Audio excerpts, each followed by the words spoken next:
अशी नवनवीन कीर्तने व प्रवचने ऐकण्यासाठी आमच्या चॅनलला लाईक, शेअर व सबस्क्राईब करा. ब्रह्मरस घेई काढा, ब्रह्मरस घेई काढा, जेने पिडा वारे. तुम्ही करा. पत्य नाम विठोबाचे अनेक वाचे नशिबे, भवरोगायशे जाय अनेक काय शुल्लके.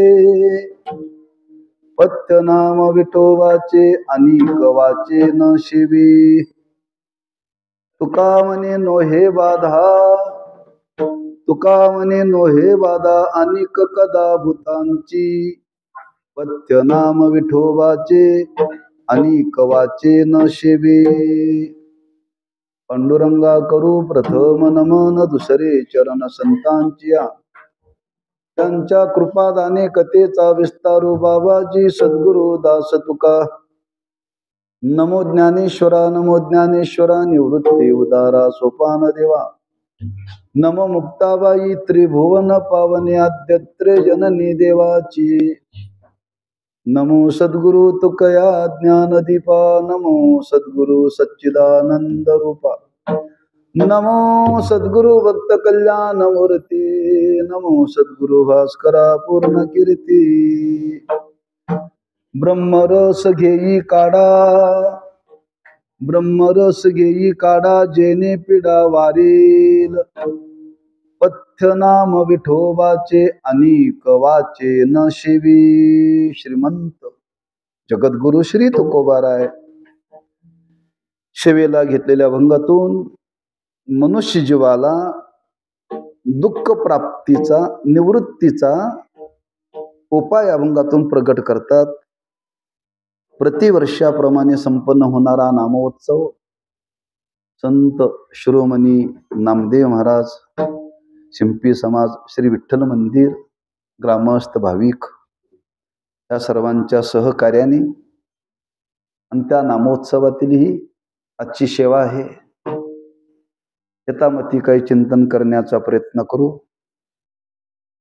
या अभंगातून जगद्गुरु श्री तुकोबाराय मनुष्य जीवाला जीवाची अवस्था पाहून काही साधनाचा विचार प्रकट करतात. बरं का, मनुष्याचा जन्म आम्हा तुम्हाला प्राप्त झालेला आहे, पण ज्यार्थी जन्माला आलो त्यार्थी आपल्या वाट्याला दुःख आलेलं आहे. बरं का, नियम आहे. जन्म प्राप्त झाला त्यार्थी दुःख आहे. मग जन्माला आलो त्यार्थी दुःख आहे. आपण जन्माला येताना दुःख घेऊन आलो, जीवन जगत असताना ते दुःख राहणारच आहे. जीवनाचा शेवट होत असताना दुःख ठेवून जावं का घेऊन जावं, तर निवृत्त करायचं आहे. बरं का आपल्याला. पण जन्माला येणं या शब्दाचाच अर्थ दुःख आहे. बरं का, जन्माला येणं म्हणजेच दुःख आहे आणि मरणं म्हणजेच दुःख आहे. आपल्याला जन्मही नको आहे आणि आपल्याला मरणही नको आहे. हे फार मोठं दुःख आहे आणि या दुःखाची निवृत्ती व्हावी अशी सकल जीवांची अपेक्षा आहे. बरं, अपेक्षा आहे. किंबहुना साधू संतांनी वर्णन केले, जेवढे जीव म्हणून जन्माला आले हे सर्व जीव दुःखी आहेत, ना मृगे आहेत. आणि दोनच वैद्य आहेत, एक देव आणि संत. हे दोनच वैद्य आहेत. बरं का,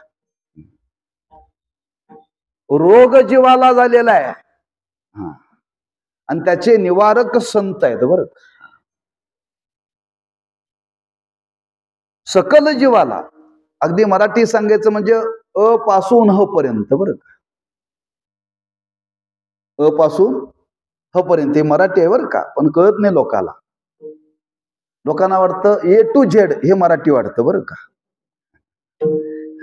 मराठी प्रत्यार आहे अ पासून ह पर्यंत, पण कोणाला कळत नाही. ए टू झेड म्हटले लोक म्हणतात असं मराठी सांगा ना, म्हणतात. अरे ते इंग्रजी आहे.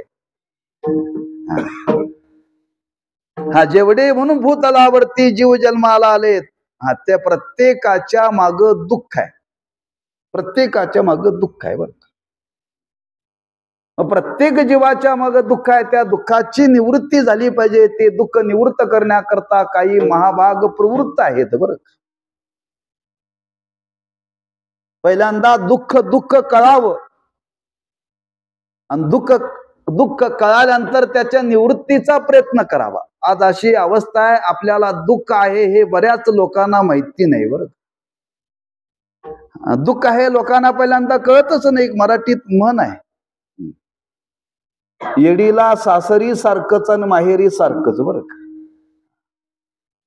आज आम्ही तुम्ही संसारामध्ये राहतो, त्या संसारामध्ये सुख आहे का दुःख आहे? हो, नक्की. हो, मग दुःख आहे, पण कोणी सोडलाय?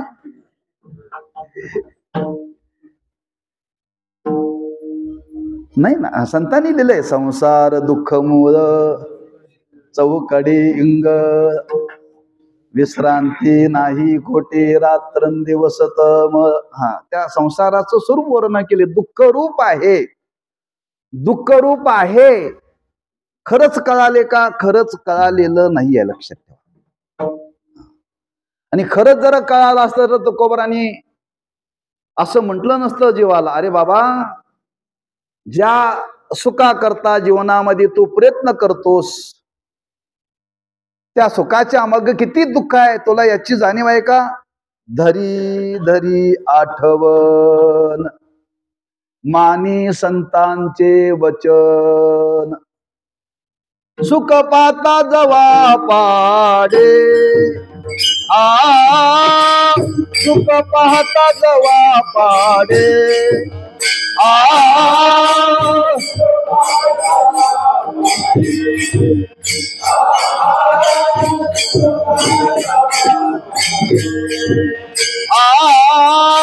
सुख पाता जवा पाडे,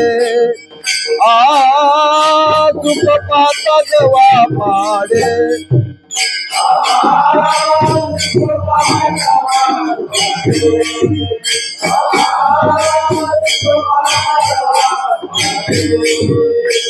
दुःख पर्वताये वडे, दुःख पर्वताये वडे, दुःख पर्वता एवढे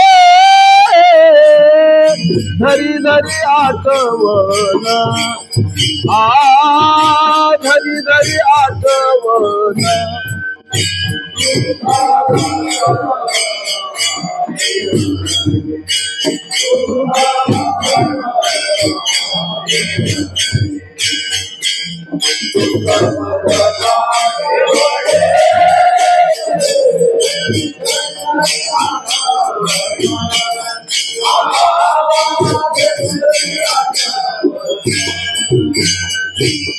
दुःख पाता जवा पाडे, दुःख पर्वताये वडे, धरी धरी आठवण,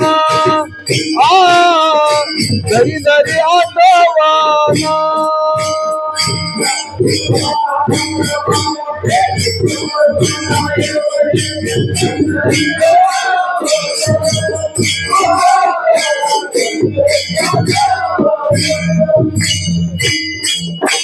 सुख पाहता जवा पाडी, दुःख पर्वता एवढी धरी धरी आठवण, मानी संतांचे वचन. तुकोबारा म्हणतात खरंच दुःख आहे. बरं, खरंच दुःख आहे, पण ते दुःख आहे, ते दुःख निवृत्त करण्याकरता आपण प्रवृत्त झालं पाहिजे. दुःख आहे, आम्ही तुम्ही जीवनामध्ये भोगण्याचा सतत भोगतो आहोत. निवृत्त व्हावं असंही आपल्याला इच्छा आहे. फक्त अडचण एवढीच आहे, कशाने निवृत्त होतंय मात्र आपल्याला माहिती नाही. बरं का, कशाने निवृत्त होतं हे माहिती नाही. आज माणसं जीवनामध्ये प्रयत्न करतात दुःख निवृत्ती करता, काय काय करत नाही तो. फार माणसं प्रयत्न करतात दुःखाच्या निवृत्ती करता, पण दुःखाच्या निवृत्ती करता प्रयत्न करून एकही प्रयत्न सफल झालेला नाहीये. का झालेला नाही? ज्या रोगाचं निदान लागल्यानंतर त्या रोगाविषयी उपचार काय हे निश्चयानं कळलं पाहिजे बरं का. म्हणून तर व्यवहारामध्ये प्रत्येक रोगावरचा तज्ञ वेगळा वेगळा आहे बरं. पेशंट जर डॉक्टरकडे गेला, त्याचं निदान जर योग्य लागलं तर बरा होतो, नाहीतर डॉक्टरला जर निदान नाही लागलं तर याचं सगळं संपतंय. पण रोग्याचा रोग काय निवृत्त होत नाही बरं का. रोग काय निवृत्त होत नाही, याला कारण काय? निदान लागावं लागतं. डॉक्टरला सुद्धा लागत नाही, डॉक्टरला सुद्धा निदान लागत नाही. तुम्ही प्रयोग करून बघा. डॉक्टर काय करतो? प्रयोग करतो, प्रयोग. आणि प्रत्येक वेळी प्रयोग करून ह्या गोळीने जर हा रोग नाही बरा झाला तर तो सांगतोय गोळ्या बदलून बघा, गोळ्या बदलून बघा. त्या गोळ्या बदलून जर नाही बरा झाला तर आणखी बदलून बघा. मेडिकल वाल्यांना विचारा, म्हणजे माहिती आहे तुम्हाला. म्हणजे डॉक्टर एखाद्या रोग्यावरती प्रयोग करतोय, लक्षात ठेवा. एखाद्या रोग्यावरती प्रयोग करतोय, रोग्यावरती प्रयोग करता करता करता रोगी दगावण्याची दाट शक्यता आहे बरं. म्हणून तो लिहून घेतोय. आम्ही याला जबाबदार नाही बरं का. आम्ही जबाबदार नाहीये. आम्ही महाराजांना ऍडमिट केलं, ते डॉक्टर दिवसभर लिहून घेत होते. काय झालं तर आम्ही जबाबदार. आमच्या त्या पुतण्याने मला वाटतंय 50 सह्या केल्या असतील कागदावरती. का रिक्स आहे, ऑपरेशन झाले तर यशस्वी होतील, नाहीतर दगावतील. दगावल्यानंतर कोणी मोर्चा काढू नये. डॉक्टर लिहून घेतोय. मला त्यातला मुद्दा सांगायचा, डॉक्टरचा रोग्यावरती प्रयोग असतोय. डॉक्टरला रोगाचं निदान पूर्ण लागलेलं नसतंय. त्या डॉक्टर पैकी संतांचं जीवन नाही बरं का. संतांनी जे समाजाला सांगितलं, बाबांनो आपल्या जीवनामध्ये जे आपल्याला दुःख झालेलं आहे त्या दुःखावरती मी तुम्हाला उपाय सांगणार आहे, आणि तो निश्चयाने सांगणार आहे. करून बघा, जमलं तर जमलं, झालं तर झालं. नाही असं काही तुम्हाला मी त्याच्यावर तो उपाय सांगणार आहे. त्या उपायाचं तुम्ही जर अनुष्ठान केलं, तो उपाय जर जीवनामध्ये तुम्ही केला तर तुमच्या जीवनातला रोग जाणारच, रोग जाणारच बरं का. म्हणजे एखाद्या दुःखावरती उपाय सांगत असताना त्या सांगण्याच्या माग सांगणाऱ्याच्या अंतःकरणामध्ये निश्चय पाहिजे बरं का. आणि संत निश्चयाने समाजाला सांगतायत, अमुक करून बघा, ते तमुक करून बघा असं सांगितलं नाही. प्रत्येक गोष्टी करता त्यांनी उपाय सांगितला. तुम्ही गुंतलाय ना, मग गुंतलाय तर तुम्हाला काय करावं लागेल? मायेमध्ये गुंतलाय ना, मग मायेमध्ये गुंतलेल्या जीवानी काय केलं पाहिजे? तुकोबारांनी तुम्हाला एक करावं लागेल, हरी हरी तुम्ही मनारे सकळ, हरी हरी तुम्ही मनारे सकळ, हे माया जाळ तुटविल,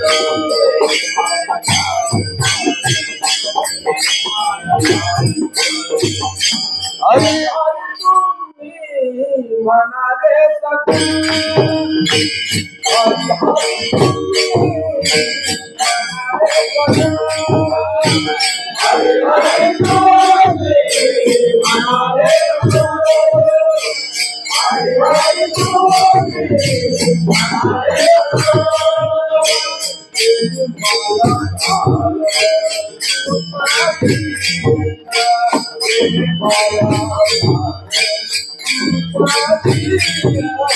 आणि कनका भाई गबाळाचे भारी, आणि कनका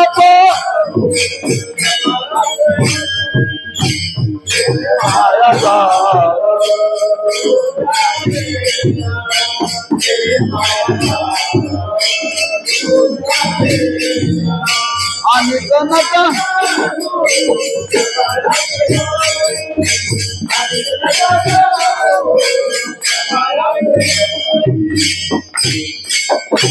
तेने माया जाळ तुटईल करून बघा म्हणून सांगितलेलं नाही, हे यानं होईलच, हे यानं होईलच. हा बघा तुम्ही संतांच्या वाङ्मयाचा अभ्यास करा म्हणजे लक्षात येईल.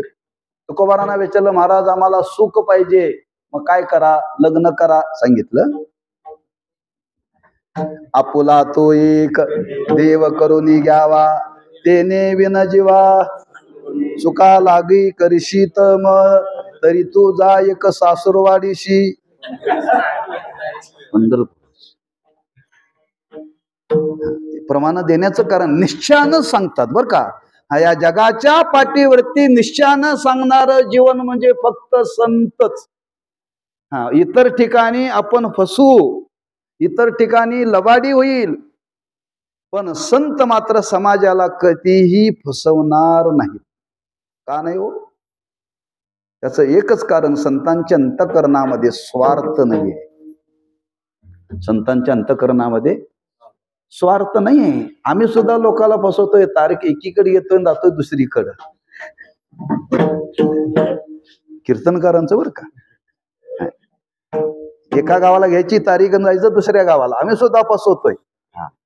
पण संत कधीही समाजाला फसवत नाहीत बरं का. निस्वार्थी जीवन आहे. जे समाजाला द्यायचं ते योग्य द्यायचं बरं का, योग्य द्यायचं, जेणेकरून त्या देण्यातून समाजाचं कल्याण झालं पाहिजे. या भावनेतून संत समाजाला सांगत असतात आणि त्याच भावनेतून तुकोबाराय या अभंगाच्या द्वारे आम्हा तुम्हाला सकल जीवाला सांगतात की आपल्या जीवनातलं दुःख जावं असं वाटत असेल तर मी आपल्याला एक औषध सांगतो म्हणतात तुकोबाराय. आता हे औषध आहे आताच्या परिस्थितीला धरून नाहीये. तुकोबारांनी आयुर्वेदाला धरून बोललेले आहेत बरं का. तुकोबारांनी आयुर्वेदाला धरून बोललेला एक स्वतंत्र वेद आहे आणि त्या वेदामध्ये आयुर्वेदाचा विचार आहे बरं का. ते औषध संतांनी स्वीकारलेलं आहे. आताही अलीकडे विज्ञानाने प्रगती पुष्कळ केलेली आहे, त्याच्यावरती अनेक उपाय निघालेले आहेत. पण संतांनी जो विचार सांगितलेला आहे, आयुर्वेदाचा स्वीकार केला. का आयुर्वेदाचा स्वीकार केला? होय, का केला? इंग्रजी औषधामध्ये आणि आयुर्वेदाच्या औषधामध्ये फरक आहे, साईड इफेक्ट नाही. लक्षात आलं, पण उशीर आलं लक्षात.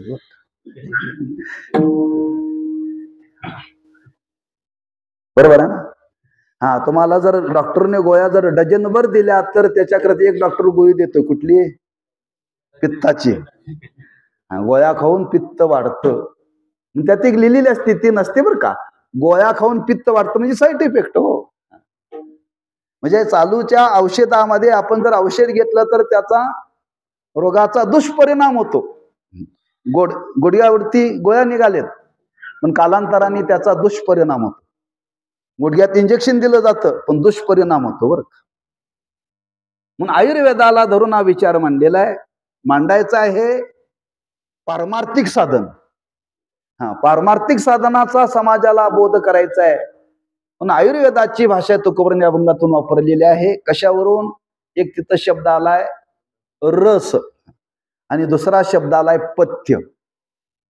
हे आयुर्वेदातच आहे बरं का, प्रामुख्य आहे. आयुर्वेदामध्ये फार प्रामुख्य आहे. त्या आयुर्वेदामध्ये औषधापेक्षा पथ्याला फार महत्व आहे. औषधापेक्षा पथ्याला फार महत्व आहे. ज्या अर्थी तुकोबाराय त्या रसाचा विचार मांडतात आणि पथ्याचा विचार मांडतात, त्या अर्थी तुकोबारायांना आयुर्वेदाचं विचार संगती घेऊन हा विचार समाजाच्या समोर मांडायचा आहे. गंमत अशी आहे, रोगी अनंत आहेत, रोगी पण रोग एकच आहे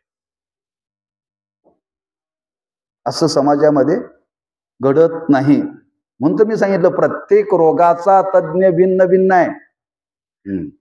ज्याला हृदयाचं कळतं त्याला किडनीचं काय कळत नाही.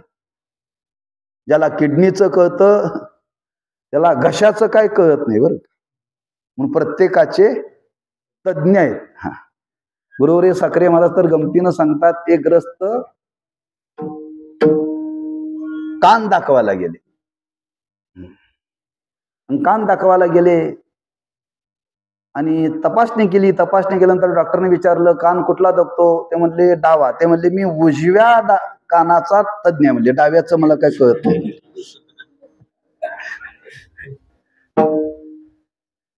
जे भिन्न भिन्न आहेत. पण हा संपूर्ण अखिल विश्वाचा विचार केला तर सगळ्या जीवाला एकच रोग आहे, त्याला म्हणतात भवरोग.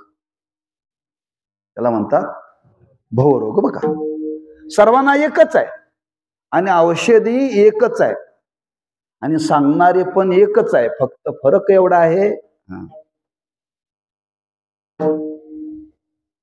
सांगणाऱ्याला पगार नाही आणि औषध घेणाऱ्याला फी नाहीये. बर का?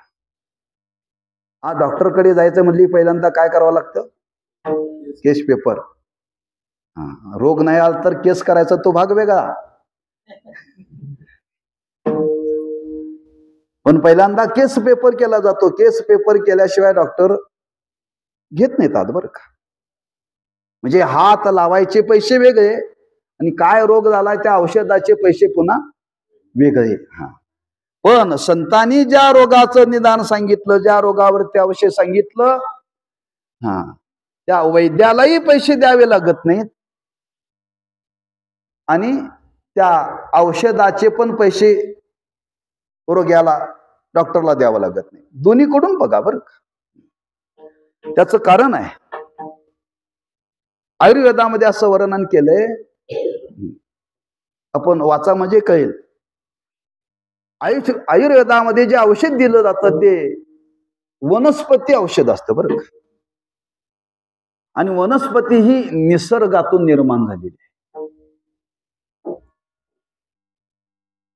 आणि त्या निसर्गातून निर्माण झालेली वनस्पती देवानी ती काही रोग निवृत्त करण्याकरता केलेली आहे. बरं का? रोग निवृत्त करण्याकरता केलेला आहे आणि त्याचा जर मोबदला वैद्याने घेतला तर रोगाचा परिणाम होत नाही, औषधाचा परिणाम होत नाही. बरं का? म्हणून आयुर्वेदिक जे डॉक्टर आहेत, आता सोडून द्या, आता तज्ज्ञ आहेत, त्याच्यामध्ये पदव्या आहेत, म्हणजे वनस्पती औषध दिलं जातं त्याचा मोबदला घेत नाही. मोबदला घेऊन जर औषध दिलं तर गुण येत नाही. गुण येत नाही. हे थोडंसं परमार्थात लक्षात ठेवा. बरं का?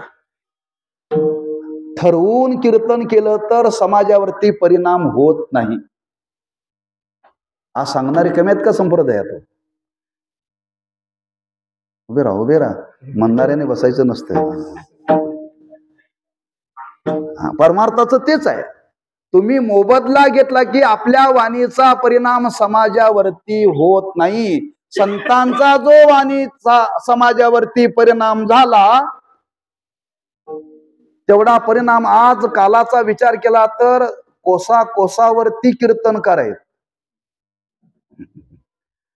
कोसावरती कीर्तनकार आहेत. एवढी कीर्तन होतात, तेवढे समाजाला प्रबोधन घडलं जातं, पण परिवर्तन नावाचा काही भागच नाही. का नाही हो?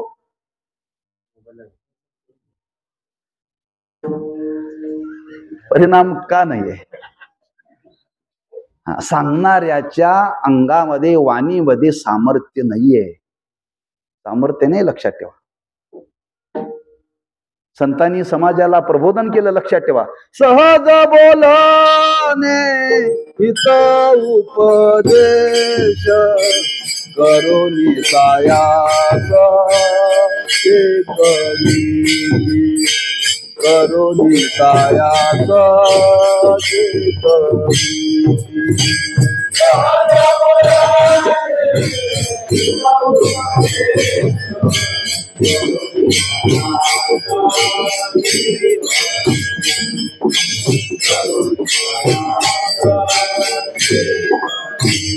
सहज बोलणे हित उपदेशा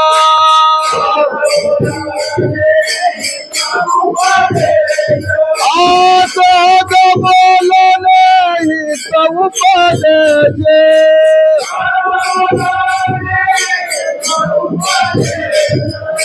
सहज बोलणे हित उपदेश करोनी कायास एक भीती करोनी कायास एक भीती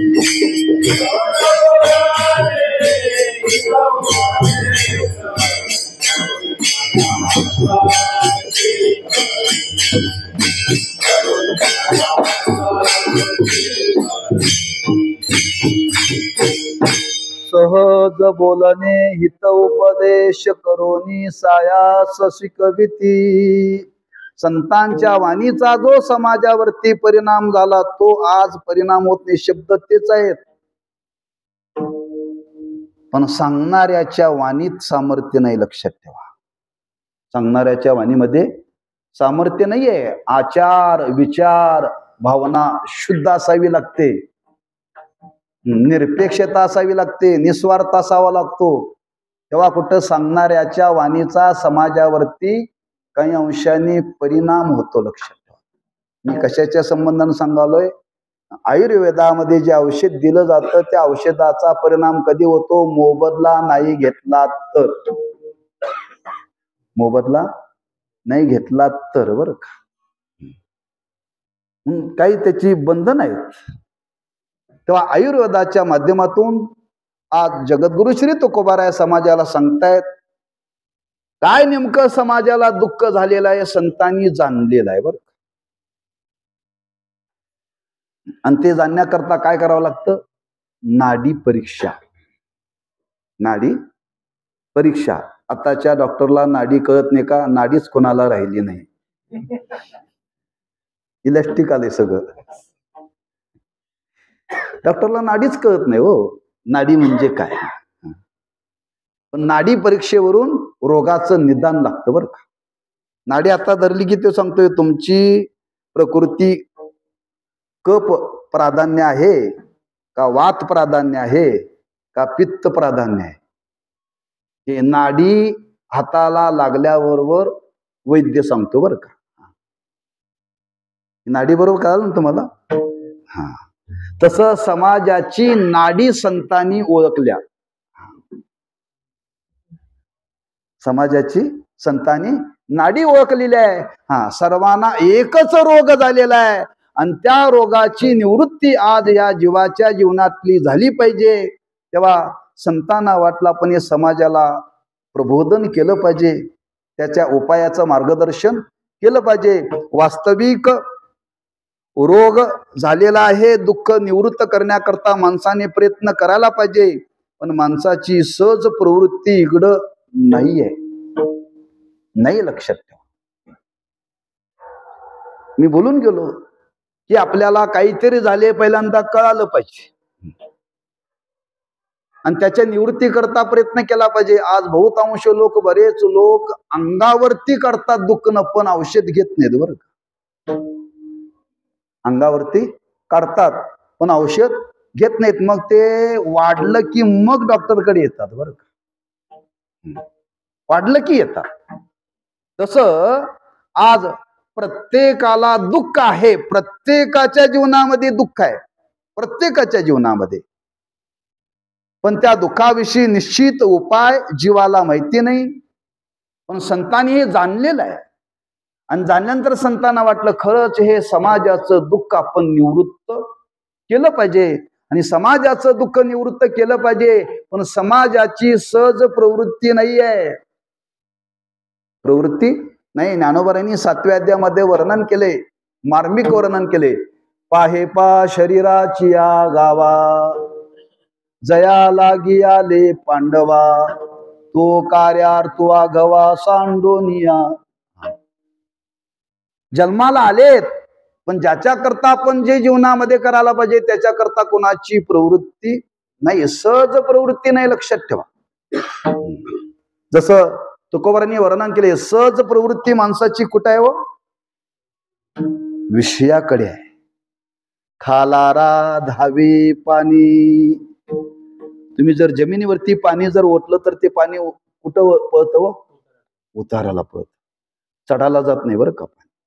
हा, तसं माणसाचा स्वभाव आहे, उताराला पळतात. उताराला पळतात म्हणजे विषयाकडे पळतात. विषयी ओढी बोलले जीव. इकडं परमार्थाकडे प्रवृत्ती नाही. लक्षात ठेवा, विषयाची निवृत्ती व्हावी असं कोणाला वाटत नाही. दुःख होत असताना सुद्धा बरं का, हा मुद्दा लक्षात ठेवा. तेव्हा सहज प्रवृत्ती नाहीये, पण सहज जरी प्रवृत्ती नसली तरी संतांची इच्छा आहे जीवाचं दुःख निवृत्त झाले पाहिजे. मग ज्याची सहज प्रवृत्ती नाहीये त्याचं दुःख निवृत्त झालं पाहिजे. मग त्याला काय करावं लागेल? त्याला प्रवृत्त करावं लागतं. त्याला प्रवृत्त करावं लागतं. लहान मुलं आहे, त्या लहान मुलाला काहीतरी झालेलं आहे. आपण डॉक्टरकडे गेलेलो आहोत. डॉक्टरकडे गेल्यानंतर डॉक्टरने औषध दिलेलं आहे. औषध घेऊन घरी आल्यानंतर त्या मुलाला काय दुःख होतं हे आईला कळतं, पण औषध समोर नेलं की ते नको म्हणते. बरं, औषध समोर नेलं की नको म्हणते. मग त्या आईला वाटतं याचं दुःख निवृत्त झालं पाहिजे, हे नको म्हणताय, मग याला काय केलं पाहिजे? याला आपण थोडस बाळ बाळ करून पाजलं पाहिजे. ते म्हणते कडू आहे, ते म्हणते त्याच्याबरोबर मी तुला साखर देते पण घे, साखर देते पण घे. हा, त्या मुलाला त्या रोगापासून त्रास होतो हे आईला बघवत नाही. बरं का, आईला बघवत नाही. ते निवृत्त होण्याकरता औषध घेण्याची प्रवृत्ती मुलाची नाहीये, पण आई त्याला पुन्हा पुन्हा सांगते, बाळ हे घे बर का, हे औषध घे, तुझा खोकला जाईल, औषध घे, तुझा ताप जाईल. जशी आई त्या मुलाला घेण्याकरता प्रवृत्त करते, संत जगाला तेच करतात. ब्रह्मरस घेई काढा, ब्रह्मरस घेई काढा.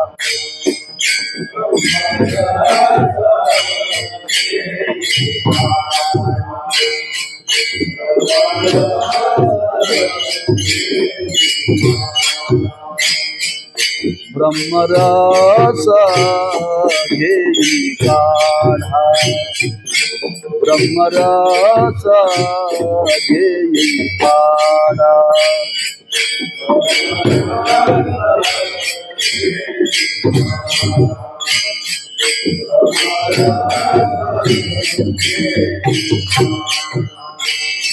जेने पिडा वारेल, जेने पिडा वारेल, पत्यनाम विठोबाचे, पत्यनाम विठोबाचे. पिडा वारेल, जेने पिडा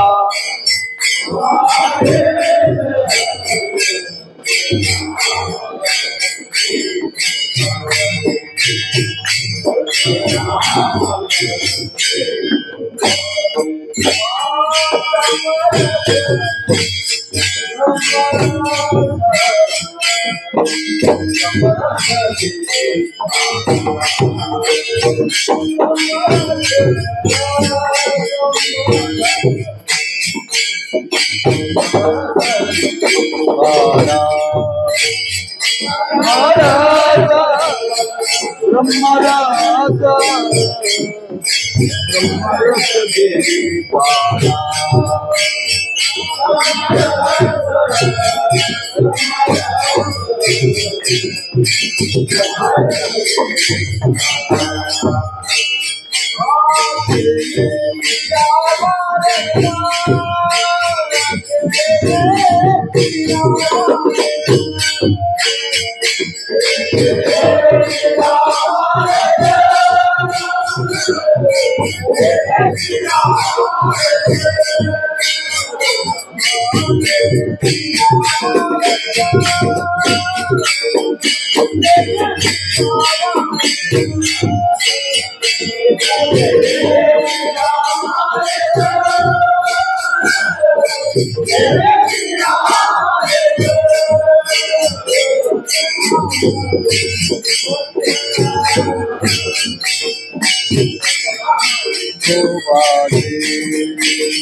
ब्रह्मरस घेई काढा, घे शब्द वापरलाय बरं का. घ्या म्हणतात, याचा अर्थ आम्हा तुम्हाला घेण्याची सहज प्रवृत्ती नाहीये.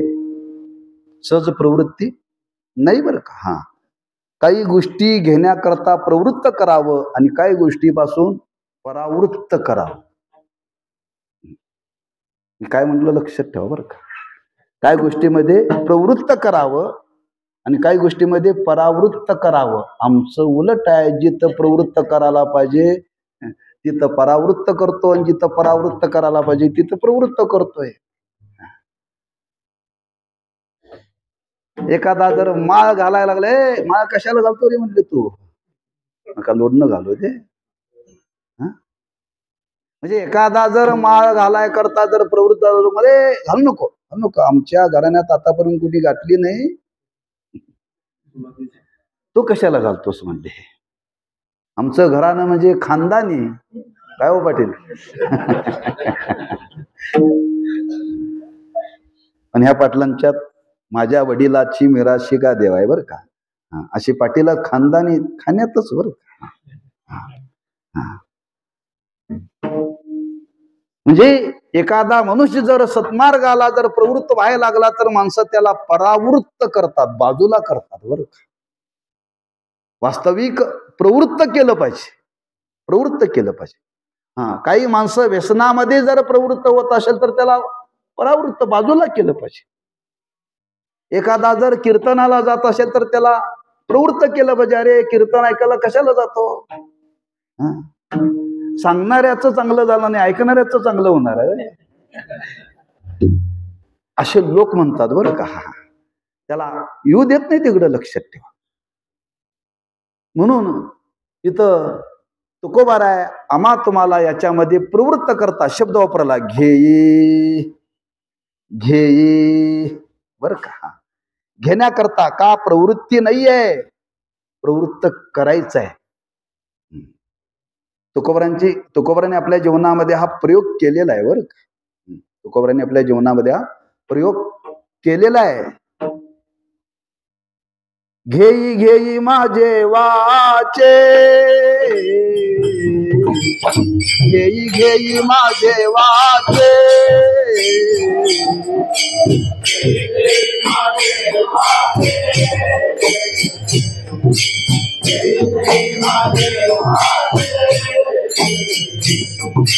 घेई घेई माझे वाचे, घेई घेई माझे वाचे, घेई घेई माझे वाचे.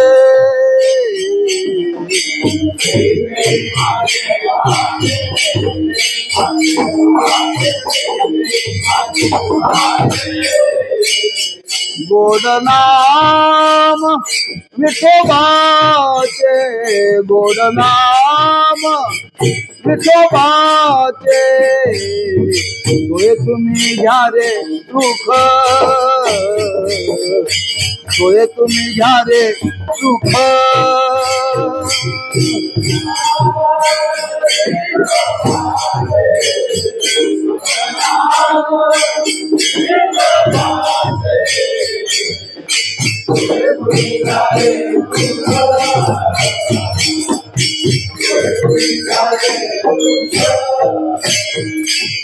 घेई घेई माझे वाटे, गोड नाम विठोबाचे, तोय तुम्ही घ्या रे सुख डोळे निघाले सुख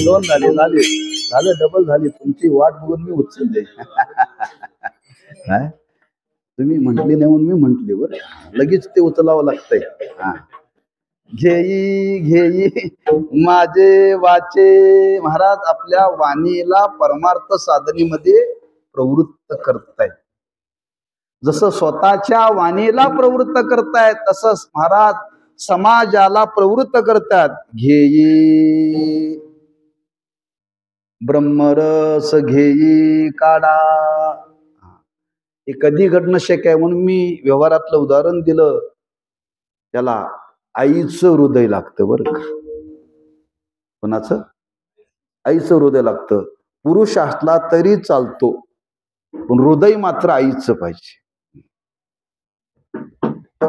आणि संतांचे हृदय मात्र आईचं होतं लक्षात ठेवा बरं का ऐशी कळवयाची जाती करी लाभावी न प्रीती बुडत हे जना न देखवे डोळा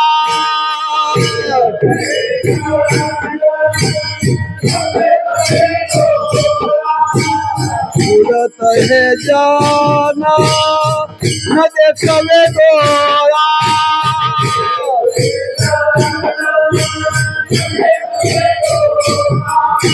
येतो कळवळा म्हणून येतो कळवळा म्हणून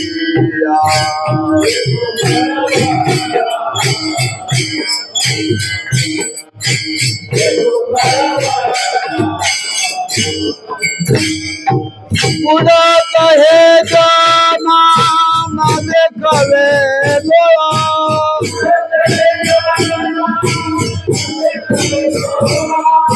उडत हे जाना न देखवे डोळा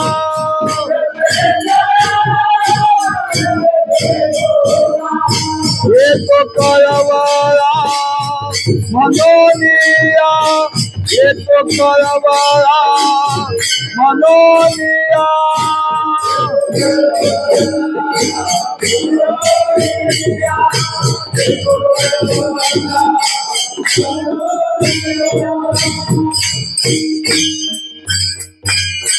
येतो कळवळा म्हणून या समाजाविषयी संतांच्या अंतःकरणामध्ये कळवळ आहे आणि ज्यांच्या अंतःकरणामध्ये कळवळ आहे तीच माणसं समाजाला काहीतरी सांगू शकतात बरं का आणि त्या कळवळ्याच्या पोटी तुकोबाऱ्या सांगतात घेई घ्या बरं का शब्द वापरलाय ब्रह्मरस ब्रह्मरस शब्दाचा अर्थ आहे ब्रह्मज्ञान सरळ सरळ त्याचा अर्थ आहे ब्रह्मरस शब्दाचा अर्थ ब्रह्मानंद रस शब्द आनंद वाचक आहे बरं का ब्रह्म वेगळं आणि आनंद वेगळा ब्रह्म वेगळं आणि रस वेगळा असं नाही बरं का ते व्यवहारामध्ये ऊस वेगळा आणि ऊसाचा रस वेगळा आंबा वेगळा आणि आंब्याचा रस वेगळा तसं इथं नाही ब्रह्म वेगळं आणि त्याचा रस वेगळा असं करायचं असेल कुठंतरी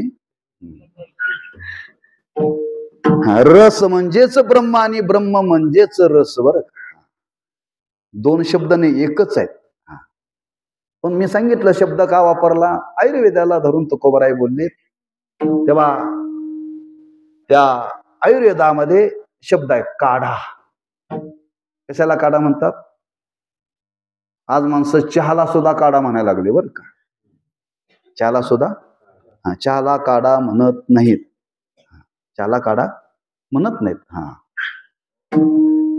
अनेक वनस्पती एकत्र केल्या जातात आणि ते विशिष्ट प्रकारामध्ये ते शिजवलं जातं बरं का उष्णतेमध्ये आणि त्याचा अर्क काढला जातो त्याला काय म्हणतात? काढा. जर खोकला लागला तर खोकल्यावरचा काढा मेडिकल मधला घ्यावा का तयार करावा? तयार करत जा, नाही मिळालं तर यांचे मेडिकल मधला घेत जावं. आणि कोणी म्हणेल महाराज तुम्ही सांगितल्यापासून आमचं गिराक कमी झालं, असं होऊ नये हो. मला माहित आहे कोणी काढा करायला प्रवृत्त होणार नाही, लोकाला ऐकतं पाहिजे. हा, ऐकतं पाहिजे बरं का आपल्याला. कारण काढा तयार करायचं म्हणलं की खोकल्याचा काढा, हा काय काय लागतं त्याला? अडुळशाची पानं लागतात, अडुळसा. आणि अडुळशाची पानं ती हिरवी लागतात का पिकलेली लागतात? हा, पिकलेली लागतात, जून असावी लागतात. ती पाण्यामध्ये शिजवत असताना त्याच्याकरता त्याला हळद लागते, ती शिजवण्याकरता त्याच्याकरता सुंठ किंवा आलं लागतं, ती शिजवण्याकरता गुळ लागतो, साखर चालत नाही. त्याच्यामध्ये तुळशीची पानं घातली जातात, त्याच्यामध्ये गवतीच्याची पानं घातली जातात. आणि सगळी घालायची आणि विशिष्ट प्रकारामध्ये ती शिजवायची. जर ग्लासभर पाणी असेल तर अर्ध्यातलं अर्ध झालं पाहिजे, अर्ध्यातलं अर्ध झालं पाहिजे. असा जो अर्क काढला जातो त्याला म्हणतात काढा. लक्षात ना, तुम्हाला कळावं म्हणून मी सांगलोय. कीर्तन आहे ते शाळेत बसल्यासारख्या विद्यार्थ्याला शिकवावं लागतं थोडस. आपण जी संतांनी वाणी सांगितलेली आहे अतिशय समाजाला परोपकार भावनेने संत बोलले, ते कुठंतरी समाजाने स्वीकारावं बरं का. समाजाने स्वीकारावं, तेवढ्या सद्भावनेनं स्वीकारावं. जे जे संतांनी आज आम्हा तुम्हाला सांगितलंय ते जर आपण जीवनामध्ये जर स्वीकारलं ना, आपल्या जीवनाचं कल्याण झाल्याशिवाय राहणार नाही. पण काय करावं, आमचं दुर्दैव आहे, आमचा तेवढा विश्वासच नाही संतांच्या वचनावरती. विश्वास नाही, लक्षात ठेवा. पण संतांनी फार तळमळीच्या पोटी समाजाला सांगितले बरं का. तेव्हा समाजाचं दुःख निवृत्त व्हावं, आणि त्या समाजाचं दुःख निवृत्त होण्याकरता तुकोबाराय म्हणतात हा काढा आहे, म्हणजे अर्क आहे. आणि तो जर आपण जीवनामध्ये स्वीकारला ना, आपल्या जीवनातलं पीडा म्हणजे दुःख जाईल, पीडा म्हणजे दुःख जाईल. महाराजांना विचारलं, महाराज हेच का तुम्ही सांगता? महाराज म्हणतात ह्याच्याशिवाय हे निवृत्त होऊ शकत नाही. काही वर्गीकरण केले समाजामध्ये वर दुःखाचं. आज काही लोकांना दारिद्र्याचं दुःख आहे, काही लोकांना दारिद्र्याचं दुःख आहे, काही लोकांना रोगाचं दुःख आहे, आणि काही लोकांना जन्म मरणाचं दुःख आहे बरं का. दारिद्र्याचं दुःख कशाने जातं? पैसा आला की जातं हो. दारिद्र्याचं दुःख पैशाने जातं, पैशाशिवाय दारिद्र्याचं दुःख जात नाही. ज्याच्याकडे काहीच नाही, खायला नाही, प्यायला नाही, राहायला नाही, अंगावरती कपडे नाहीत, अशा दारिद्र्याला कोणी पैसावानाची मुलगी देतात का हो? देत नाही हो. पगार कमी असला तरी देत नाहीत, पगार कमी असला तरी देत नाहीत. तात्पर्य दारिद्र्याचं दुःख आहे. दारिद्र्याचं दुःख सर्वांना नाही बरं का, सर्वांना आहे का? ज्यांच्याकडे पैसा आहे त्यांना दारिद्र्याचं दुःख नाही आहे, पण काही वर्ग आहे त्यांना दारिद्र्याचं दुःख आहे. मग दारिद्र्याच्या दुःखाकरता काय करावं लागतं? दारिद्र्याचं दुःख पैशाने निवृत्त होतं, त्याला औषधाची गरज नाही, त्याला औषधाची गरज नाही बरं का. आम्हाला तुम्हाला दुसरं दुःख आहे, त्या शरीराच्या संबंधाने निर्माण होणारे रोग, शरीराच्या संबंधाने निर्माण होणारे रोग बरं का. इथं जे वर्णन केलं हे याच्या पुढचं आहे बरं का, लक्षात ठेवा. आज आम्हा तुम्हाला जे व्यवहारामध्ये जे रोग होतात ते शरीराच्या संबंधाने होतात. का होतात तो? शरीर रोगाचे भांडार, शरीर दुर्गंधी चार. पुढं मध्ये राहिलं की काहीतरी शरीर दुःखाचे कोटार, रोगाचे भांडार. नाही अपवित्र शरीर आयुष्य बर का. महाराज म्हणतात हे दुःखाचे कोटार आहे आणि रोगाचे भांडार आहेत. आता रोगाचे भांडार म्हटलं की तिथं फार असतंय बरं का, तिथं फार असतंय. आता हे रोगाचं भांडार आहे, किती रोग असतील हो, त्याला काय गणितच नाही, त्याला काय गणितच नाही. मग शरीराच्या संबंधाने एवढे रोग होतात, एवढे रोग होतात. हे रोग निवृत्त करण्याकरता महाराज म्हणतात त्याला कीर्तन ऐकायची गरज नाही, त्याला औषध घेतलं पाहिजे. रोगाचं दुःख औषधाने जात, दारिद्र्याचे दुःख पैशाने जात, आणि जन्म मरणाचं दुःख हे ब्रह्मज्ञानाने जात. लक्षात ठेवा. मग काही ना दारिद्र्याचं दुःख आहे, तर काही ना रोगाचं दुःख आहे, काही ना रोगाचंही दुःख नाही, काही ना दारिद्र्याचं दुःख नाही, पण जन्म मरणाचं दुःख मात्र सर्वांना आहे. बरं सर्वांना आहे. काही काही ना दारिद्र्याचं दुःख, काही लोकांनी दारिद्र्याचं दुःख भोगलं. दारिद्र्याचं आपल्या वाडवडिलांनी दारिद्र्याचं दुःख भोगलं, पण आपल्या पुढच्या पिढीला दारिद्र्य म्हणजे काय माहितीच नाही. जन्माला आल्यापासून त्याच्या हातात मोबाईल हो, खेळणं म्हणून. आपल्याला संपर्क करण्याकरता फोन मिळाला नाही. आणि जन्माला आलेल्या मुलाला का दारिद्र्य नावाचा त्याला प्रकार माहितीच नाही. जन्माला आल्यापासून ते गाडीतच फिरतंय, किंबहुना जन्माला गाडीतच येतंय. आम्हाला पूर्वजांना बैलगाडी सुद्धा जाता नाही, दारिद्र्य होतं काही. मग काहींच्या जीवनामध्ये दारिद्र्याचं दुःख आहे, काहींच्या जीवनामध्ये रोगाचं दुःख आहे, काहींच्या जीवनामध्ये हे दोन्ही प्रकारचं दुःख नाही. पण जगाच्या पाठीवरती असा कोणी बहादर नाही की त्याच्या जीवनात जन्ममरणाचं दुःख नाही. बरं का, या सकल जीवन आहे, आणि ते जन्ममरणाचं दुःख, त्या दुःखाला शब्द वापरला पीडा. फार मोठी पीडा आहे, फार मोठं दुःख आहे. महाराज म्हणतात हे निवृत्त होईल. कशाने निवृत्त होईल? या ब्रह्मज्ञानाने, या ब्रह्मरसाने. तुकोबारांनी विचारलं, नक्की हो, नक्की काय आम्हाला पुरावा देता हो? महाराज म्हणतात तुम्हाला पुरावा देतो. ब्रह्मरस गोडी दयाशी पावली, ब्रह्मरस गोडी दयाशी पावली.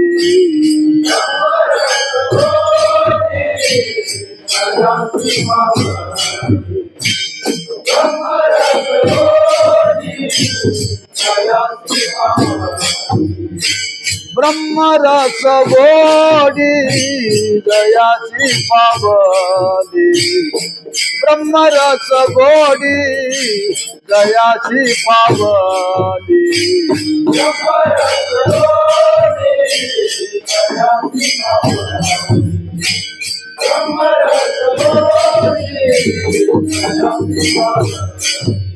वासना निमाली समूळ जाती, वासना निमाली समूळ जाती. नाही त्या विटाळा अखंड सोहळा, नाही त्या विटाळा अखंड सोहळा.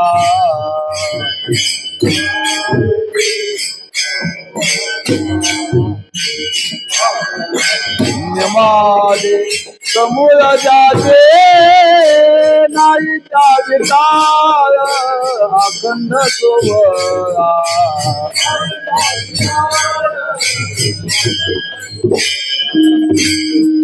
ब्रह्मरस गोडी दयाची पावली, वासना निमाली समूळ जाती, वासना निमाली समूळ जाती. ब्रह्मरस गोडी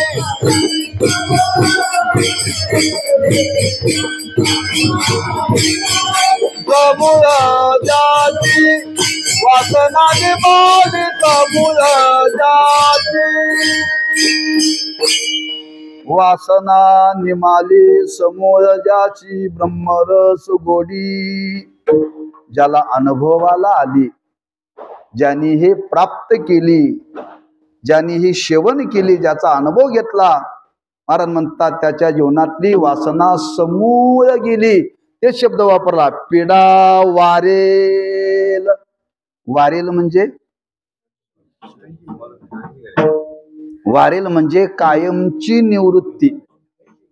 कायमची निवृत्ती. विचारलं का अलीकडे ते तुमच्या गावातले वारकरी दिसत नाही महाराज, ते वारले की. वारले म्हणजे पुन्हा ते आता दिसणार नाहीत. जे पुन्हा जे येत नाहीत त्याला काय म्हणतात, ते वारले. अहो ते परवा दिसत नाही म्हणले, ते सासूरवाडीला गेलेत, म्हणजे परत येतील. वारले म्हणजे पुन्हा त्यांचं अस्तित्व राहिलं नाही. तसं महाराज म्हणतात, हा ब्रह्म रसरूपी काढा जर आपण सेवन केला तर आपल्या जीवनातलं कायमचं दुःख जाईल. वारेल पिडा जेने ब्रह्मरस काढा घेई. हे कायमचं दुःख जावं असं वाटत असेल तर एकदाच औषध घ्यायचंय, पुन्हा पुन्हा नाही बरं, एकदाच. आणि ते एकदा सेवन आपण जीवनामध्ये केले की महाराज म्हणतात पुन्हा आपल्या जीवनामध्ये दुःख नावाचा प्रकार शिल्लक राहणं शक्यच नाहीये. हे सामर्थ्य आहे त्या साधनाचं. मग जो कोणी घेईल त्याच्या जीवनातले निवृत्त होईल तेव्हा आपण तो घ्या. घेई घेई प्रवृत्ती नाहीये, आम्हाला तुम्हाला प्रवृत्त करतात. तुकोबारांना वाटलं लोक घेण्याकरता का प्रवृत्त नाहीत. बरं याला मोबदला काही नाहीये, मोबदला काही नाहीये, तरी लोक घेण्याकरता प्रवृत्त नाहीत. का प्रवृत्त नाहीत. आज आयुर्वेदाचं औषध घ्यायला माणसांची प्रवृत्ती का नाही. पथ्य फार आहे. काय पथ्य फार आहे. लोकाला वाटते पथ्य न पाळता औषध सांगा, पथ्य न पाळता औषध सांगा. डॉक्टर सांगतात मी तुम्हाला ही गोळी देतो पण गोड खायचं बंद करा, गोड खायचं बंद करा. तो म्हणतोय गोडही खाल्लं पाहिजे आणि औषधाचाही परिणाम झाला पाहिजे असं काहीतरी सांगा. म्हणजे पथ्य न पाळता औषध आपण घेतलं पाहिजे अशी लोकांची प्रवृत्ती आहे बरं का. पथ्य न पाळता. मग तुम्ही आजही पहा आपल्या संप्रदायामध्ये तसे लोक फार कमी आहेत. तुम्ही जे इतर संप्रदायामध्ये गेला तर लोकांचा जमाव फार आहे. का हो. पथ्य काही नाही आहे. पथ्य काही नाही, काही खा काही प्या पण आमच्याकडे या. आमच्याकडे या.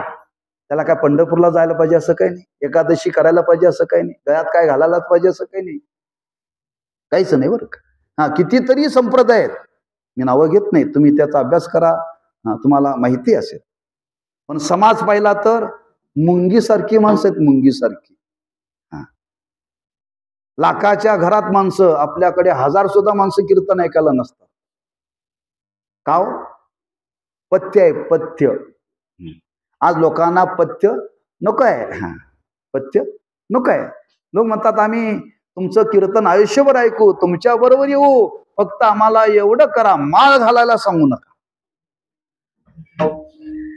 माळ घालायला सांगू नका.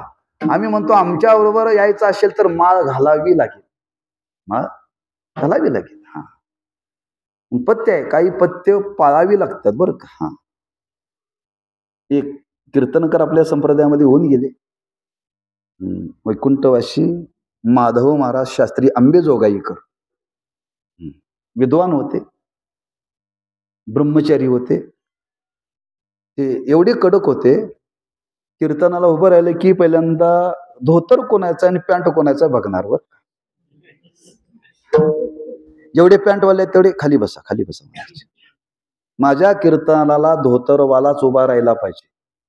एक त्यांचं पथ्य होतं, मी पथ्य सांगालोय. दुसरं अभंग पाठ आहे त्यानेच चाल म्हणायची. ज्याला अभंग पाठ नाही, एक शब्द जरी तो चुकला ना, त्याला म्हणजे तू म्हणू नको. व्याकरणाची फार अभ्यास त्यांना होता. रस्व आणि दीर्घ याच्यामध्ये जरी उच्चारात फरक पडला ना, कितीही संगीत विशारद असला तरी त्याला म्हणायचं तू चाल म्हणूच नको, बाजूला हो. ते म्हणे माझ्या कीर्तनाला संगीतकार नसले तरी चालतील.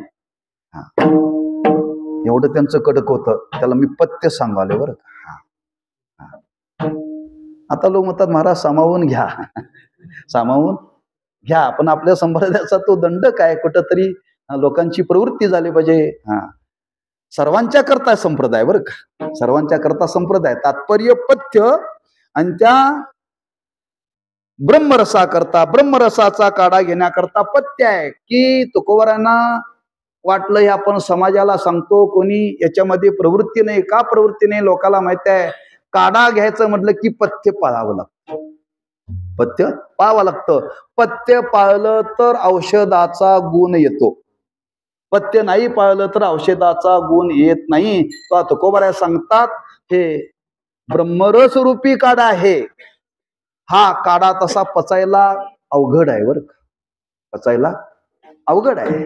कारण ब्रह्मज्ञानच आहे हो. ब्रह्मज्ञान जरी एके दिवशी कळे, महाराज म्हणतात एका दिवसात कळण्यासारखं आहे ते. महाराज म्हणतात उठा उठी कळे, लगेच कळेल ते नाहीये, फार कठीण आहे बरं का ते.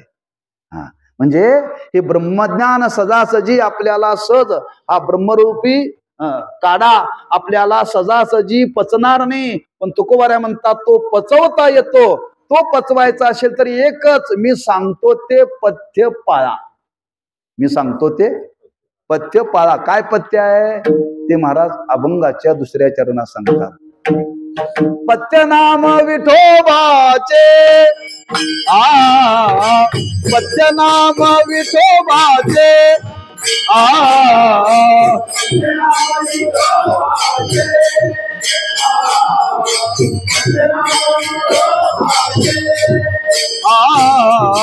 पथ्य नाम विठोबाचे, पथ्य नाम विठोबाचे,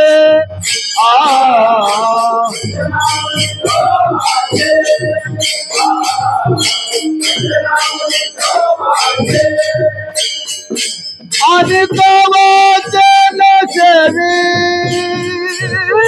अनेक वाचन सेवी, पथ्य नाम विठोबाचे, पथ्य नाम विठोबाचे.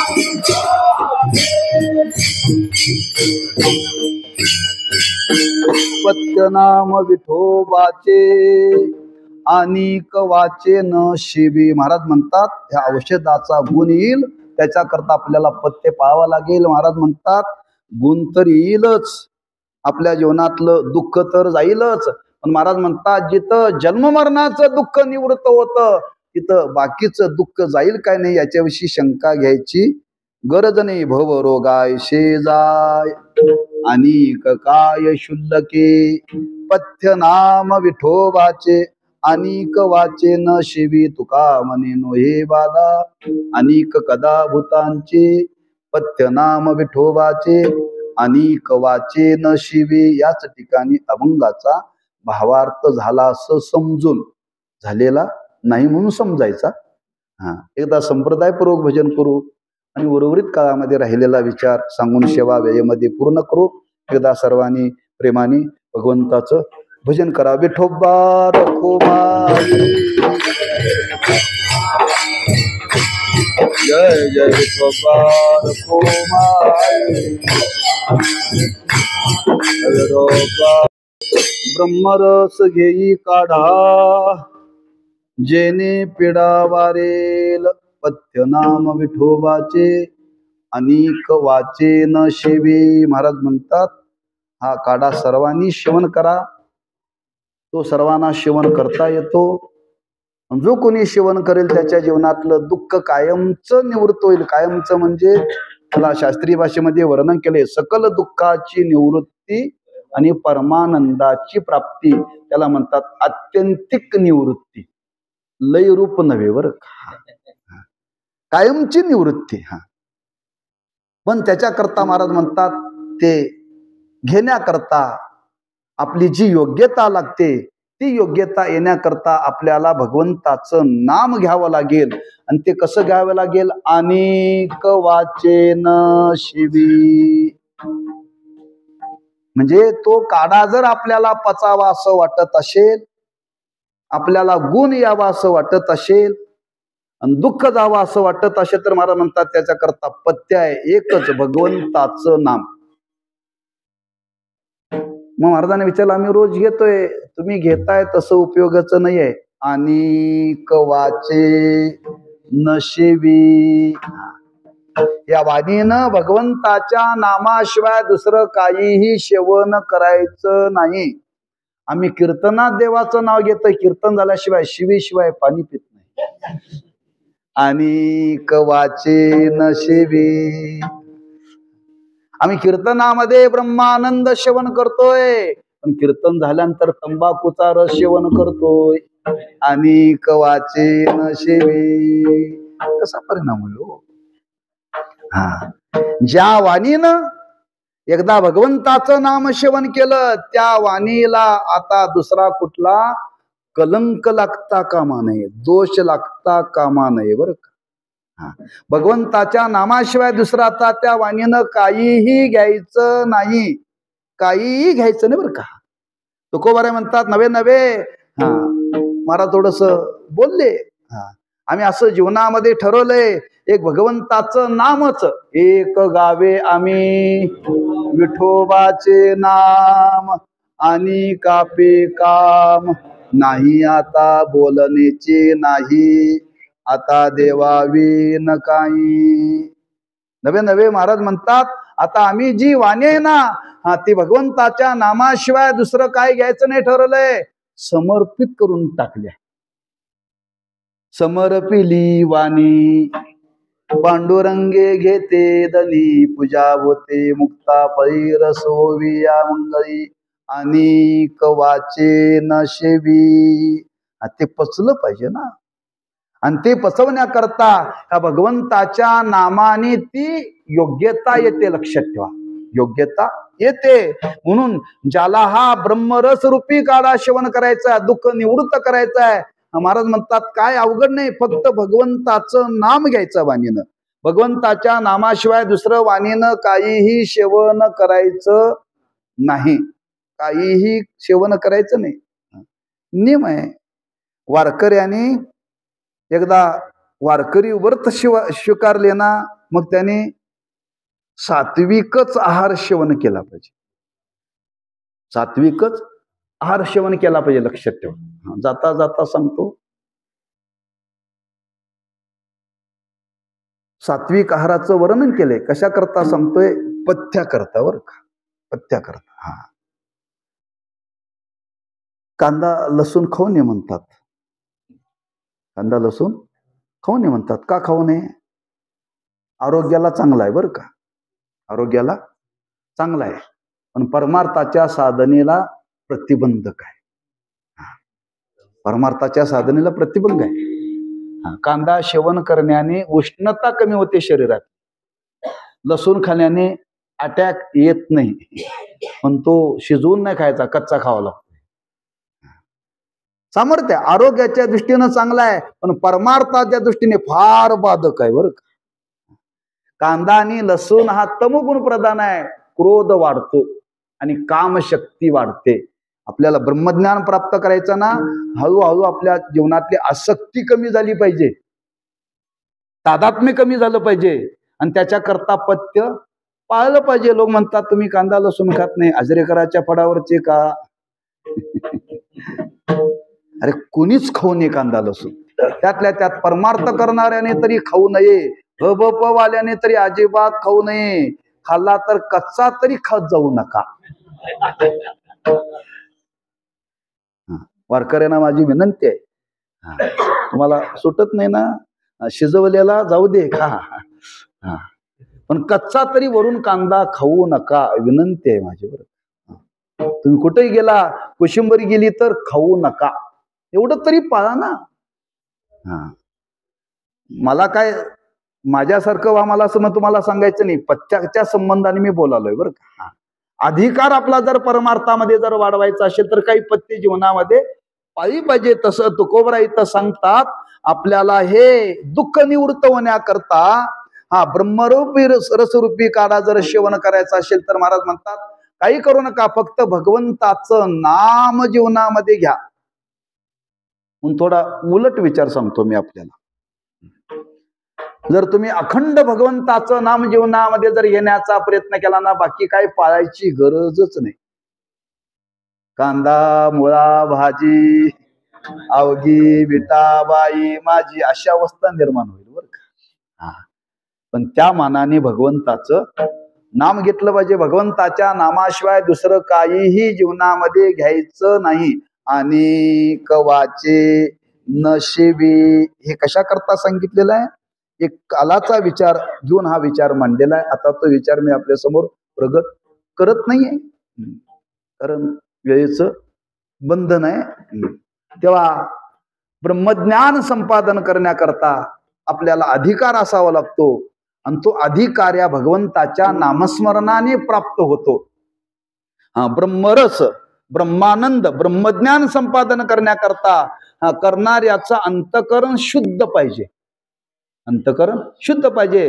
ज्याचं अंतकरण शुद्ध आहे त्याला हे प्राप्त होतं बरं का. जसं ती वर्णन केले आपल्याला माहित आहे, त्या वाघिणीचं दूध साठवण्याकरता सोन्याचं पात्र लागतं म्हणतात बरं का. आपण वाघच बघितलेला नाही, आणि त्यात वाघीण ती व्यालेली आणि तिचं दूध काढायचं. वाघ म्हटला की माणसाच्या कपड्याचा रंग बदलतोय, आणि ते वाघिणीचं दूध कधी काढणार, ते कसं काय शक्य हो? वर्णन केले बरं का. वाघिणीचं दूध साठवण्याकरता सोन्याचं पात्र लागतं. सोन्याचं पात्र म्हणजे भांड. सोन्याचं भांड असेल तर वाघिणीचं दूध राहतं. जर सोन्याचं भांड नसेल, दुसरं जर वापरलं तर त्या भांड्याला छिद्र पडतं. एवढी शक्ती आहे त्या दुधात, एवढी शक्ती आहे दुधामध्ये. शक्ती आहे, लक्षात ठेवा. जाता जाता आठवलं म्हणून आपल्याला सांगतो, आईच्या दुधामध्ये सुद्धा शक्ती आहे बरं का. आईच्या दुधामध्ये सुद्धा शक्ती आहे. तुम्ही रामायणातला प्रसंग आहे.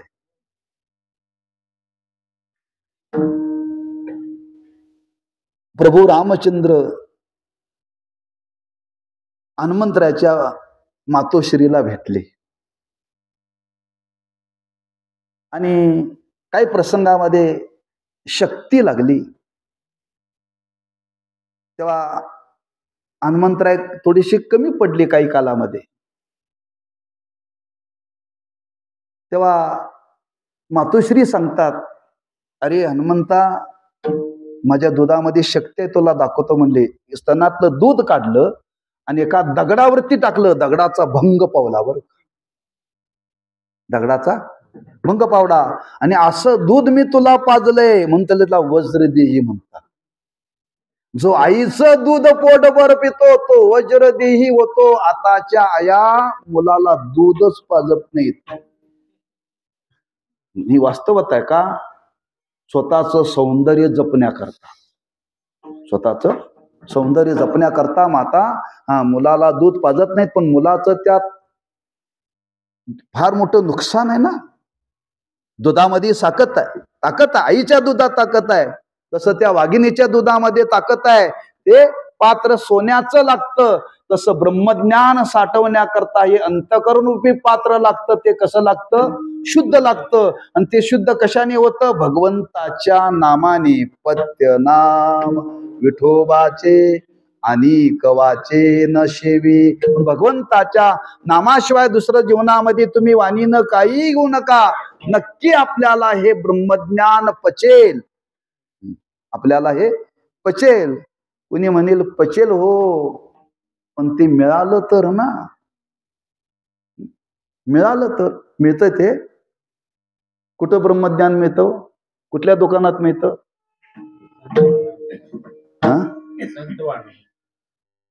संतांच्या जवळ मिळतं. कुठं मिळतं? संतांच्या जवळ मिळतं. हे कुठं तरी मिळत नाही, लक्षात ठेवा. ते ज्ञान पैगा बरवे, जरी मनी आती आणावे, तरी संताया भजावे सर्वस्वेशी. संतांच्या शिवाय ज्ञान कोणीही देऊ शकत नाही, संतच. मग तुम्ही म्हणता ते ब्रह्मज्ञान संपादन करा. ज्यार्थी तुकोबराय द्यायला प्रवृत्त झालेत म्हणजे तुकोबराय प्रसन्न झालेत का नाही? मग तुकोबराय प्रसन्न झाले, देण्याकरता प्रवृत्त झालेत. फक्त अडचण एवढीच आहे, घेणाऱ्याचं पात्र चांगलं पाहिजे. घेणाऱ्याचं पात्र चांगलं पाहिजे. संत देण्याकरता ज्ञानोबरा या भूतलावरती आले, तुकोबरा या भूतलावरती आले, नामदेव महाराज या भूतलावरती आले, नाथ महाराज भूतलावरती आले. कशा करता? संसार करायला. जगाला हे ज्ञान देण्याकरता आले. आम्हाला घेता आलं नाही का? आपलं पात्र चांगलं नाही ना, आपलं पात्र चांगलं नाहीये. म्हणून संतांनी सांगितलं ते पात्र शुद्ध करा. आणि ते पात्र शुद्ध करण्याकरता एक भगवंताचं नामच घ्यायचं. कधीपासून? उठल्यापासून झोपेपर्यंत. बरोबर आहे? आणि झोपेपासून उठेपर्यंत. जन्माला आल्यापासून जन्माचा शेवट होईपर्यंत एक भगवंताचं नाम जीवनामध्ये आपण करायचं आहे. आणि ते जर आपण नाम घेतलं तर त्या नाम साधनेने आपला अधिकार प्राप्त होईल. आणि त्या अधिकाराचा परिणाम संतांनी दिलेले हे ज्ञान आपल्या जीवनामध्ये पचेल. त्या ज्ञानाचा परिणाम होईल असं हे ज्ञान आहे. असा हा रस आहे. महाराज म्हणता सेवन करा, त्याचं सामर्थ्य आहे. तुम्हाला हे जर सेवन केलं तर बाकीच्या निवृत्ती करता तुम्हाला काही करावं लागणार. भवरोगायशे जाय अनिक काय शुल्लके. शुल्लक जे रोग आहे ते जातील. महाराज म्हणतात एवढा मोठा रोग जातो, सामान्य रोग राहतील का? ज्याला ब्रह्मज्ञान झालं त्याच्या जीवनामध्ये दारिद्र्याचं दुःख राहत नाही. ज्याला ब्रह्मज्ञान झालं त्याला सामान्य रोगाचं दुःख राहत नाही. का? तो देहावरतीच राहत नाही. तो देहावरतीच राहत नाही. त्याच्याकरता त्याला काय प्रयत्न करावा लागत नाही. महाराज म्हणतात एक भगवंताच्या नामाने जीवनामध्ये घडू शकतं. म्हणून तुकोबारांनी वर्णन केले, ऐशे विठोबाचे नाम, ऐशे विठोबाचे नाम,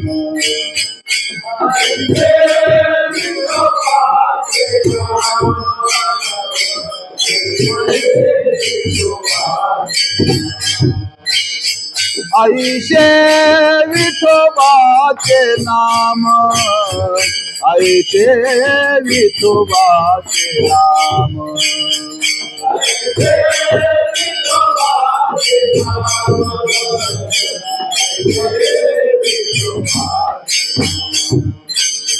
उच्चारिता खंडे जन्म,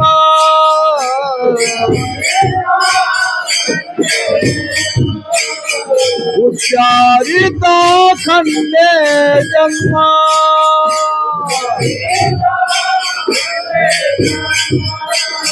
ऐशे विठोबाचे नाम, ऐशे विठोबाचे नाम, ऐशे विठोबाचे नाम, ऐशे विठोबाचे नाम,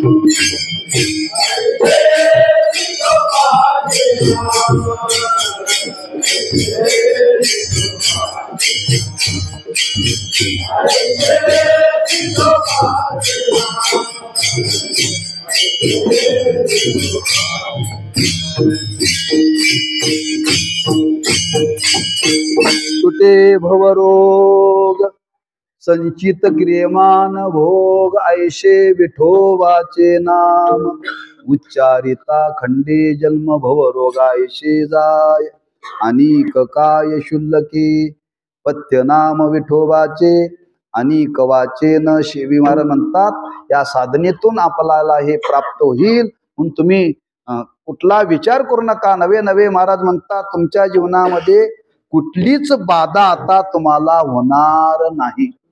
कुठलीच बाधा. बर का, लोक म्हणतात भूताची बाधा. भूताची बाधा आहे का हो? आहे बर का, आहे. ज्या अर्थी संतांनी वर्णन केले त्या अर्थी पळे भूत बाधा भेने ते. म्हणजे या साधनेने आपल्याला व्यवहारातली सुद्धा कुठली बाधा होणार नाही. भूताची बाधा अनेक कदा भूतांची तुका म्हणे नोहे बाधा एक. जर ते ब्रह्मज्ञान जीवनामध्ये ब्रह्मरस जीवनामध्ये जर प्राप्त झाला तर महाराज म्हणतात आपल्या जीवनामध्ये कशाची बाधा कोणत्याच प्रकारचं दुःख आपल्या जीवनामध्ये शिल्लक राहणार नाही. फक्त पण आहे पथ्य नाम. एक त्या भगवंताचं नाम आपण जीवनामध्ये स्वीकारलं पाहिजे.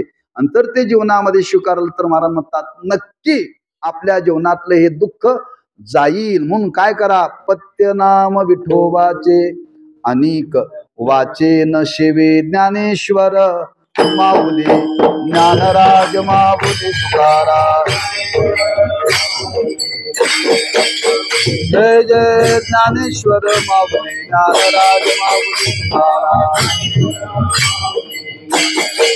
जय जय ज्ञानेश्वर माऊली ज्ञानराज माऊली तुकाराम. जय जय ज्ञानेश्वर माऊली ज्ञानराज माऊली तुकाराम. जय जय ज्ञानेश्वर माऊली ज्ञानराज माऊली तुकाराम.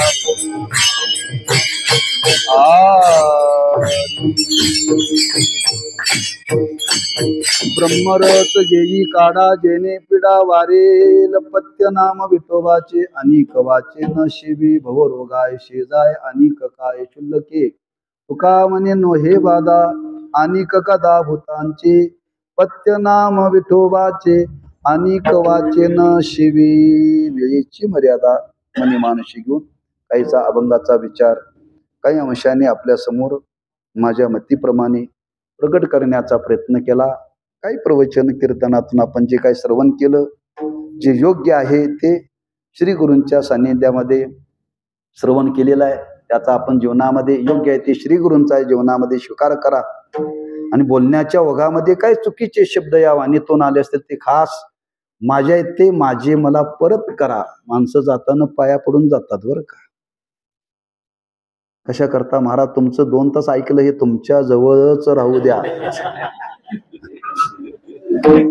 फक्त चांगलं तेवढं घेऊन जा आणि चुकीचं तेवढं मात्र देऊन जा बरं का. माझ्यावर आम्ही दुरुस्त करण्याचा प्रयत्न करू. झालेली सेवा त्या भगवंताच्या चरणी संत श्री नामदेव महाराजांच्या चरणी समर्पित करून एवढंच मागायचं की ते पचवण्याकरता जे आमच्या जीवनामध्ये साधना घडायला पाहिजे त्या साधनेला आम्ही कमी पडतोय बरं का. तर आमच्या जीवनामध्ये अशी साधना उत्तर घडो अशी त्यांच्या चरणी प्रार्थना करून सेवेला पूर्णविराम देऊ. नामदेव जनाबाई नामदेव जनाबाई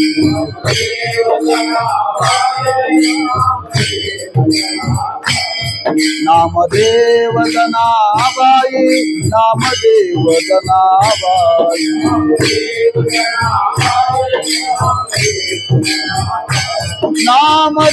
नामदेव जनाबाई नामदेव जनाबाई नामदेव जनाबाई नामदेव जनाबाई नामदेव जनाबाई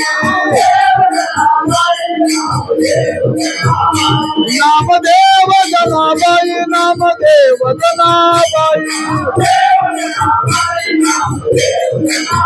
नामदेव जनाबाई नामदेव जनाबाई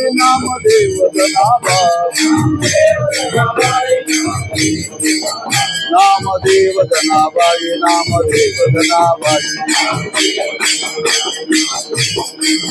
कुंडली कवरदारी श्री नामदेव